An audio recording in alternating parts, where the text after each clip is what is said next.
In the Name of the King, A Dungeon Siege Tale is a fantasy film that was released in 2007. It features a star-studded cast including Ray Liotta, John Rhys-Davies, Ron Perlman and of course, Jason Statham's arms. Those bulging biceps play the main character known only as Farmer. Just look at the way he pulls that turnip from the ground in that hunky medieval cutoff. Other than his lack of name and sleeves, he's just your everyday, hard-working farmer geezer. He's got a loving wife and an adorable scamp of a son, or at least he did. Just moments after displaying his turnip-ripping strength and sick boomerang skills,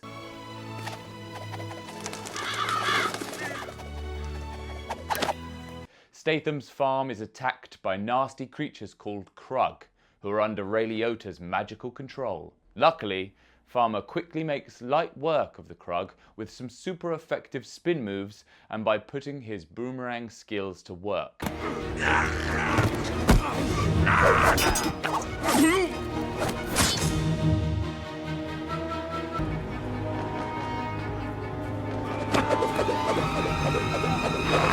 I assume early on they realised how much better Statham is at kicking things than using a sword, so he solves most of his problems by kicking them, despite the fact that, unlike stabbing them, kicking the Krug seems to leave them hurt but still very much so alive.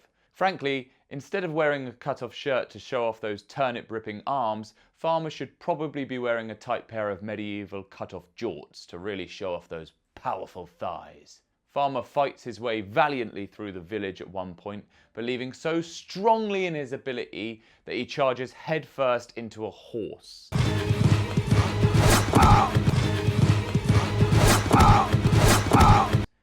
He then takes on a room full of Krug, using his blade to strike his opponent's blades rather than their bodies, leaving the real weapons to do the actual fighting.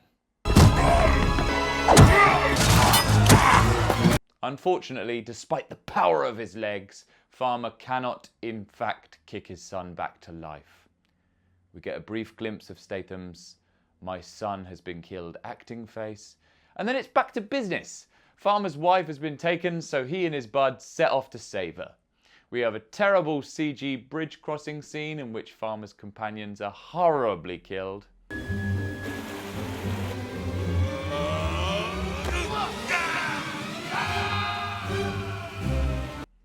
Not really, but I'm not sure how they aren't. They also encounter some forest nymphs, which again is mostly aimed at providing a comic falling scene. I tend to find that the most important thing being in the movie business is that people understand how good you are at kicking things. We see a brief training scene with Muriella, who is King Burt Reynolds' daughter. She engages in the classic movie up-close bind conversation about wanting to serve for the army, and she delivers a far too aggressive surprise attack under training conditions when she is refused. I mean, imagine if this hit and killed him. That just feels a tad unnecessary. It's a real shocker that he doesn't want you in his army. She heads off to break things off with Ray's character Galeon because she's sick of him holding her back. Turns out Galeon is in cahoots with the Duke, who is the king's nephew, looking to overthrow the king. Take for instance this guy here who's made this video. He don't look like he's ever kicked a thing in his life. Not one. But I know all about kicking. I'm a safe pair of legs. In trying to save his wife, Farmer and his merry crew get captured, and Farmer ends up being hanged by a Krug. Unfortunately, this Krug gets a little too close and Statham manages to pull off this fancy leg spin move.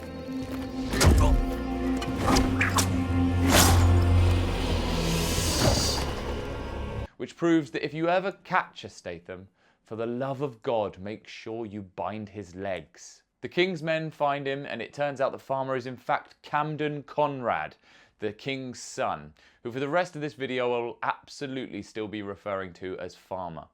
If nothing else, this revelation shows that in this fantasy universe, male pattern baldness may not be genetic, but rather is linked in some way to the individual's kicking strength. A battle breaks out in the forest, But luckily, the king has tree ninjas, because of course he does. And the army, now with the backing of a farmer with the great destiny, gets the upper hand. They employ a variety of typical warfare techniques: wild spins, spin moves, front flips, and incompetent enemies, alongside heavy use of snap cuts, so we really can't see just how terrible this sword fighting actually looks.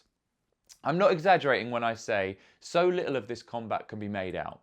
The film is clearly afraid to hag on any single shot of combat for fear of you actually deciphering what is going on and how terrible these fight scenes actually look, preferring instead to use close-up shots from different angles that barely last seconds.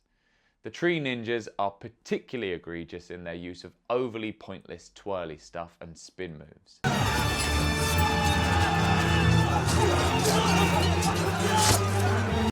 I really hate this. They are doing less than nothing.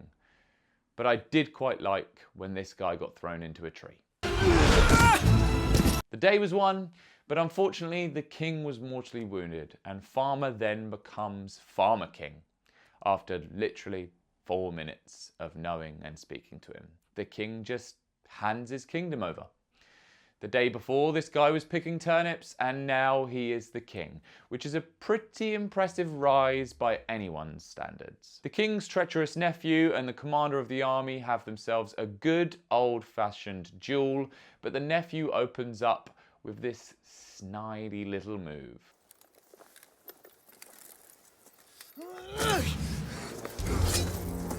Now, I know the guy playing the nephew is really hamming up this role, and I would expect nothing less, but these sword swings are just insane.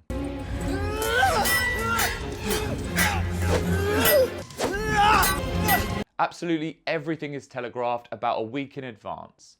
They also said they were going to fight without armor. No armor. But someone should have told them that chainmail is in fact armor and is pretty good at stopping swords. But I suppose when your intention is to hit each other's swords rather than actually aim to hurt one another, it doesn't really matter what you wear. Or maybe in this world, chainmail doesn't work and it's merely a weighty fashion accessory. In the Name of the King, a Dungeon Siege tale is some of my finest work, and this geezer doesn't have a clue what he's on about. King Farmer and his crew now plan to take the attack to Ray, who has Farmer's wife captive, who we all learn is pregnant, which is good. Now we can forget about that other kid from the beginning because his replacement is on the way. Ray and the king's right-hand man, Merrick, have themselves a magical sword fight where they stand chatting and staring uncomfortably into each other's eyes while CG swords swing around between them. Unfortunately, Merrick loses, but at least this is undeniably the most accurate sword fight in the entire film. Finally, our Las Vegas magician villain and all-kicking farmer face off, and we open on a combo I rarely see put to good use.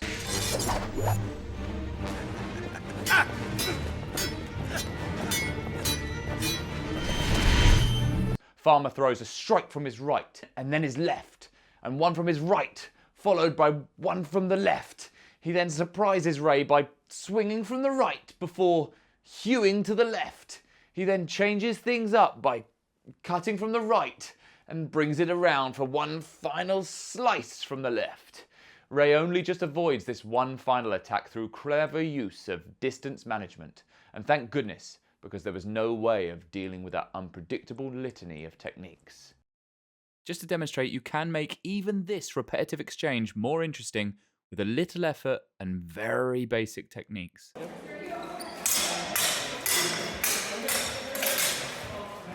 We break from a brief series of stunt actors doing some fancy spin moves and a Statham kicking him attempt before, I'm not kidding you, going back to that exact opening combo.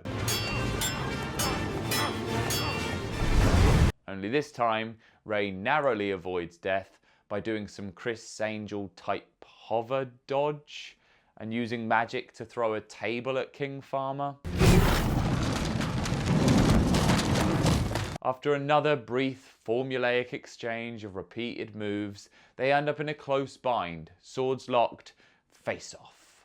Possibly the most overused and unrealistic of sword fight tropes. It is easily and immediately dealt with in real life. No one ever just hangs out there, just pushing swords at each other.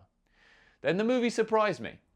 There was still in the bind for far too long, but Ray breaks it up not by pushing, but by punching King Farmer in the face. He stands over King Farmer, ready to strike down his foe and become king. And just like that, I realised that maybe Ray deserved to be king all along. Sure, he was an evil tyrant, but he had climbed the ladder. He wasn't just picking up turnips. He didn't just happen to be the king's son. He had played the political game. And maybe this kingdom could do with some Las Vegas magician-style pageantry. Wait! Oh no! He's kicked him! Ray tries to bring him down with a classic tornado of books and book restraints, but Farmer's wife stabs Ray in the back, giving King Farmer enough time to pick up his sword and finish Ray off in the most anime way possible.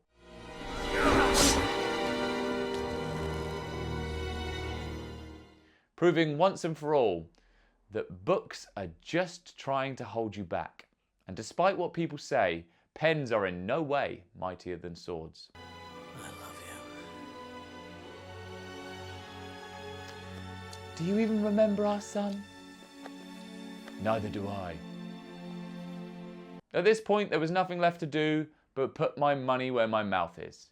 Sure, I can stand here and criticise the frequent preferential use of kicks in a sword fight, but am I willing to put it to the test, to try out Farmer's techniques for my own? To be clear, I haven't got 1/1000th of Statham's kicking skills, but I'm making a fool of myself solely to show how swords are better in sword fights than legs. Only now does it occur to me that that's a point that probably didn't need proving.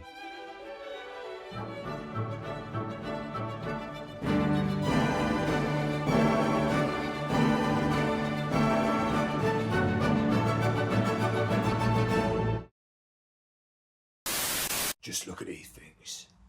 You ever seen anything like 'em?